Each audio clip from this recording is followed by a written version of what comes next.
예전에 어떤 사람이 멋진 자기 집을 지으려고 목수를 불러 이렇게 말했습니다. 당신이 내 집을 지을 때 제일 먼저 멀리서도 잘 보이도록 크고 화려한 집의 지붕을 먼저 지어주시오. 그러니 당신은 지붕부터 먼저 만들고 기둥과 바닥은 나중에 지붕에 붙여주시오. 그랬더니 그 목수가 그에게 아니 제일 먼저 바닥에 기초를 만들고 기둥을 세운 후에 지붕을 만들어야 합니다. 대답했습니다. 그 말을 듣고 그 주인은 화가 나서 아니 내가 내 집을 지붕부터 만들고 싶다는데 왜 말이 많아? 말했습니다. 그래서 그 목수는 한운 수 없이 지붕부터 아주 크고 화려하게 만들어 주었습니다. 그러나 그렇게 멋진 지붕이 만들어졌지만 그 지붕을 공중에 띄우면 다 부서지기 때문에 그 주인은 집을 지을 수 없었습니다. 모든 일에 순서가 있고 그래서 나온 말이 첫 단추를 잘 끼워야 마지막 단추가 제자리에 온다입니다. 예수님께서 베드로에게 사탄아 물러가라고 경고하셨습니다. 왜 예수님께서 그에게 그렇게 사탄이라고 말씀하셨습니까? 그것은 베드로와 다른 제자들이 예수님이 어떤 메시아인지 정확히 알지 못했기 때문이었습니다. 그들은 예수님이 유대인들을 식민지 삼은 로마 제국과 싸워 이기고 유대의 왕이 되시는 메시아로 생각하였습니다. 그러나 그런 그들의 메시아 이해가 사탄의 생각과 같은 것이라고 예수님께서 경고하시는 것입니다. 그러시면서 오늘도 예수님께서 베드로, 야고보, 요한과 산에서 내려오시면서 그들에게 인자가 많은 고난을 받고 사람들에게 멸시를 당하리라 말씀하셨습니다. 오늘 제 설교 제목은 고난받고 멸시당하는 메시아입니다. 여러분, 저는 궁금한 것이 있습니다. 예수님께서 고난당하는 메시아를 말씀하시는데 왜 제자들과 많은 사람들이 전쟁에서 승리하는 메시아를 말하는 것입니까?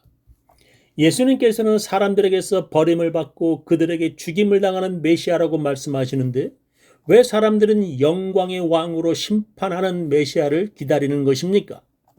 그것은 성경에 그렇게 기록되어 있기 때문입니다. 특별히 시편 2편에 하나님께서 이렇게 말씀하십니다. 내가 나의 왕을 내 거룩한 산 시온에 세웠다 하시리로다. 내가 영을 전하노라. 여호와께서 내게 이르시되 너는 내 아들이라. 오늘날 내가 너를 낳았도다. 내게 구하라. 내가 열방을 유업으로 주리니 네 소유가 땅 끝까지 이르리로다. 네가 철장으로 저희를 깨뜨림이요 질그릇같이 부수리라 하시도다.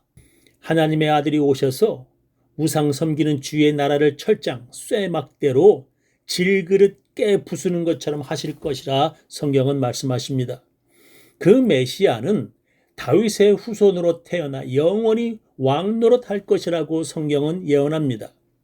이는 한 아기가 우리에게서 낳고 한 아들을 우리에게 주신 바 되었는데 그 어깨에는 정사를 메었고 그 이름은 기묘자라 모사라 전능하신 하나님이라 영존하시는 아버지라 평강의 왕이라 할 것임이라.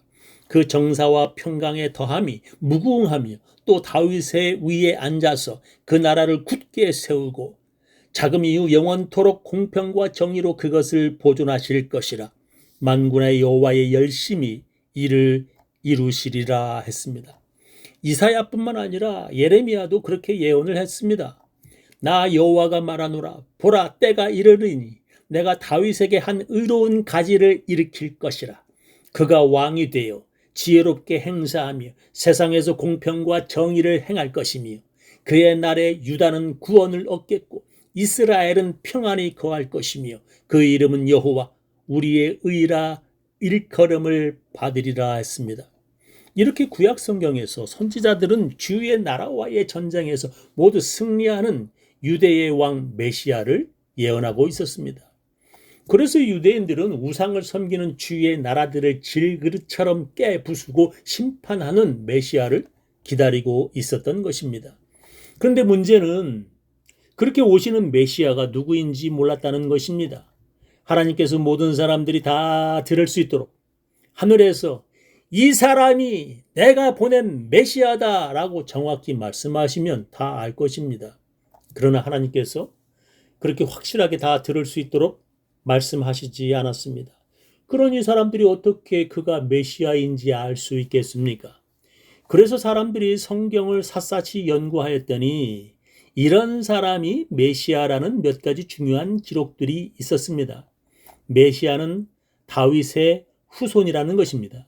그리고 메시아는 처녀의 몸에서 태어나실 것이라는 것입니다.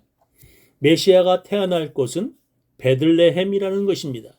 그들은 그렇게 메시아에 대해서 잘 알고 있었지만 정작 메시아 예수님이 이 땅에 오셨는데도 알아보지 못했습니다.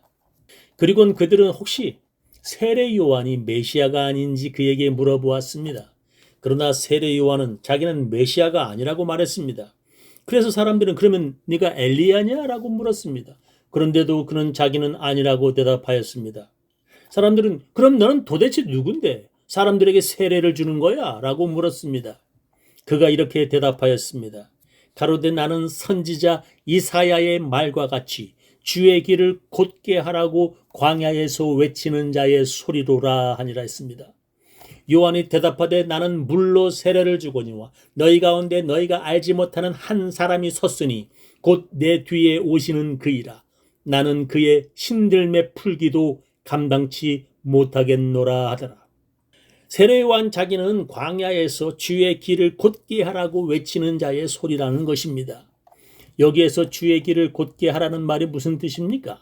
그것은 아주 오래전 왕이나 총독이 먼 길을 떠나 어떤 도성을 방문하게 될 때 먼저 신하들을 보냈습니다. 그들이 왕이 마차를 타고 지나갈 길에 움푹 파인 곳을 메우고 왕의 수레가 덜컹거리지 않도록 길을 평탄케 하던 사람들이었습니다. 그들은 특히 구부러진 길을 곧게 펴는 작업도 했습니다. 세례 요한 자기는 왕이 오기 전에 그의 길을 예비하는 사람이라고 말하는 것입니다. 그는 그의 뒤에 오시는 메시아가 있는데 자기는 그분의 신발끈 풀 자격도 없다고 말했습니다. 그 당시 외출한 주인이 집으로 돌아오면 노예가 주인의 샌달끈을 풀어주었습니다. 자기는 메시아 앞에서 그럴 자격도 안 된다고 세례 요한은 말했습니다. 그런 세례 요한을 예수님은 엘리야라고 말씀하셨습니다. 만일 너희가 즐겨 받을진대 오리라 한 엘리야가 곧 이 사람이니라 했습니다. 세례 요한은 자기는 메시아도 엘리야도 아니라고 말했는데 예수님은 왜 그를 엘리야라고 말씀하시나요? 그것은 그 당시 사람들이 세례 요한에게 당신은 하늘에서 직접 내려온 엘리야냐고 물었을 때 그는 아니라고 대답한 것입니다. 자기는 재림한 엘리야가 아니라고 세례 요한이 말한 것입니다. 예수님은 그를 엘리야라고 말씀하신 이유는 그가 메시아 오심을 예비하는 엘리야와 같은 역할을 하였기 때문이었습니다. 세례 요한은 사람들에게 회개하라고 광야에서 소리를 내며 사람들에게 회개의 세례를 주며 메시아 오심을 준비시킨 사람이었습니다. 그러니까 세례 요한은 메시아가 아니라고 아주 확실하게 사람들에게 대답을 하였습니다. 그러나 성경에 보면 예수님 말고도 자기가 메시아라고 주장했던 사람들이 꽤 많았습니다. 드다라는 사람은 자기가 메시아라고 주장하면서 많은 사람들과 함께 로마군과 전쟁을 벌이다 잡혀 죽었습니다. 갈릴리 출신 유다라는 사람도 그렇게 자기가 메시아라고 주장하다가 로마군에 잡혀 죽고 그를 따르던 무리들은 모두 흩어져 버렸습니다. 또한 이집트에서 온 자칭 선지자도 4,000명의 자객들과 함께 반란을 일으켰습니다. 이런 사람들이 성경에 기록된 자칭 메시아들이었고 역사가들은 더 많은 자칭 메시아들이 있었다고 기록합니다. 예수님도 로마군에 잡혀 십자가에서 죽으셨습니다. 그런데 다른 많은 자칭 메시아들은 사람들에게 잊혀졌고 오직 예수만이 진정한 메시아로 사람들이 믿게 되었습니다. 어떻게 그렇게 된 것입니까? 그것은 나중에 예수님의 제자들이 구약 성경을 자세히 살펴보니까 하나님께서 보내시는 메시아가 그렇게 칼을 가지고 반란을 일으켜 왕이 되는 메시아만 있는 것이 아니라는 것을 발견하였습니다. 그것은 바로 예수님께서 여러 차례 제자들에게 말씀하신 고난받는 메시아를 그들은 구약 성경 여러 곳에서 발견하였던 것입니다. 그렇습니다. 구약성경 이사야에 그렇게 우리의 죄악 때문에 죽으시는 메시아, 우리 모두의 죄악을 그에게 담당시키신다는 것을 그들은 비로소 깨닫게 되었습니다. 그는 멸시를 받아서 사람에게 실어버린 바 되었으며 간고를 많이 겪었으며 질고를 아는 자라. 마치 사람들에게 얼굴을 가리우고 보지 않음을 받는 자 같아서 멸시를 당하였고 우리도 그를 귀히 여기지 아니하였도다. 그는 실로 우리의 질고를 지고 우리의 슬픔을 당하였거늘 우리는 생각하기를 그는 징벌을 받아서 하나님에게 맞으며 고난을 당한다 하였노라.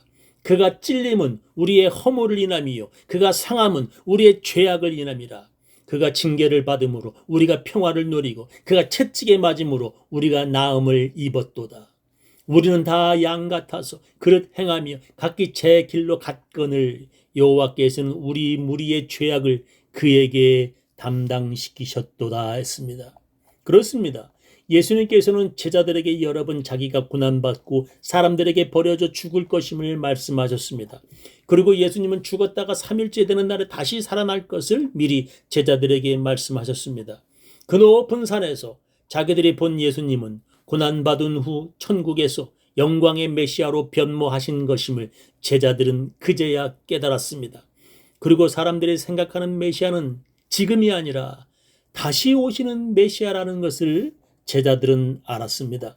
모든 사람의 죄를 대속하며 고난받고 하늘로 올라가신 메시아가 마지막 날에 영광 중에 심판하시러 다시 돌아오신다는 것을 그제서야 제자들이 알게 되었습니다. 지금도 유대인들은 이스라엘 주위의 나라들을 모두 부수고 왕으로 오실 메시아를 아직도 기다리고 있습니다. 그렇게 예수님 당시에나 지금이나 그들은 메시아가 오시는 순서를 잘못 알고 있습니다.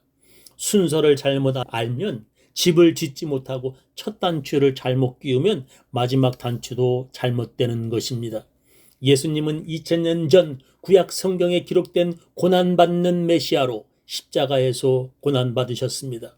그리고 이제 다시 오시는 메시아는 바로 쇠막대기로 부수고 심판하시는 메시아입니다. 우리가 예수를 믿고 어떤 삶을 살았는지에 대해 심판하시는 재림 예수가 되는 것입니다. 우리가 그런 메시아의 순서를 잘못 알면 사탄이 알려주는 잘못된 메시아를 믿게 됩니다. 우리 교인들 모두 이런 메시아 믿으시기를 예수님의 이름으로 축원합니다.